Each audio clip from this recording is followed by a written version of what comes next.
بسم اللہ الرحمن الرحیم۔ شروع اللہ کے نام سے جو بڑا مہربان نہایت رحم والا ہے۔ آج انشاءاللہ ایک وظیفہ آنکھوں سے متعلق کہ آنکھوں کی بینائی یا آنکھوں کی بیماری کے لیے بہترین وظیفہ ہے، اور دو قسم کے وظیفے ہیں لیکن کرنے بڑے آسان، ایک ساتھ دونوں وظیفے ہو سکتے ہیں، اور دونوں وظیفوں کا اپنا اپنا اثر، ایک اپنی اپنی خاصیت ہے، اور دونوں وظیفے ایک ساتھ کریں گے، دونوں کے لیے سارے کام بھی ایک ساتھ کرنے پڑتے ہیں۔ تو جب دونوں وظیفے ایک ساتھ کریں گے تو آسانی بھی ہوگی اور کام بھی بہت بڑا کام اس کے اندر ہوگا۔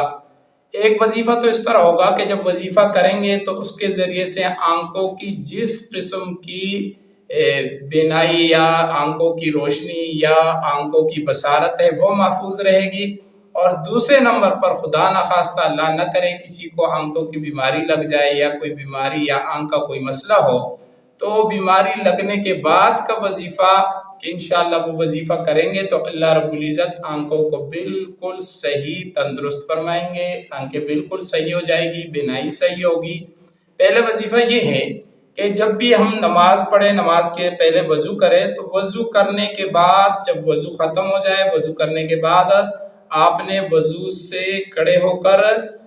بسم اللہ الرحمن الرحیم پڑھنی ہے، اور اس کے بعد آپ نے سورہ قدر 30ویں سپارے کی سورت ہے انا انزلناہ فی لیلۃ القدر وما ادراک ما لیلۃ القدر لیلۃ القدر خیر من الف شہر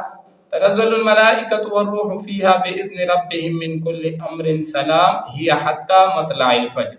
یہ سورت آپ نے ایک مرتبہ آسمان کی طرف نگاہ اٹھا کر پڑھنی ہے۔ انشاءاللہ اس کے ذریعے سے آپ کی آنکھیں ہر قسم کی بیماری سے، ہر قسم کے جراثیم سے محفوظ رہیں گے، اور خدا نخواستہ کبھی بیماری لگ بھی گئی یا آنکھوں میں کوئی مسئلہ انفیکشن ہو گیا تو ایسی صورت کے اندر پھر دوسرا وظیفہ یہ ہے کہ وضو ویسے بھی کریں گے، نماز پڑھنی ہے، نماز پڑھ لی، نماز کے ختم ہونے کے بعد 7 مرتبہ سورہ قاف 26 نمبر سپارہ ہے، اور اس کے اندر سورہ قاف کی آیت نمبر 22 ہے، اس آیات مبارکہ کو آپ نے 7 مرتبہ ہر نماز کے بعد پڑھنے کے بعد اپنے شہادت والی دونوں انگلیوں پر آپ نے پھونکنا ہے، اور پھونک مار کر آپ نے اس طرح پورے آنکھوں کے اوپر ان انگلیوں کو ملنا ہے۔ تو انشاءاللہ اس کے ذریعے سے جو بھی بیماری آنکھوں کی ہوگی وہ بالکل ختم ہو جائے گی۔ آیات نمبر 22 ہے سورہ قاف کی، اور آیات یہ ہے فَكَشَفْنَا عَنْكَ غِطَاءَكَ فَبَصَرُكَ الْيَوْمَ حَدِيدٌ فَكَشَفْنَا عَنْكَ غِطَاءَكَ فَبَصَرُكَ الْيَوْمَ حَدِيدٌ۔ انشاءاللہ یہ دونوں وظیفے ایک ساتھ ہوں گے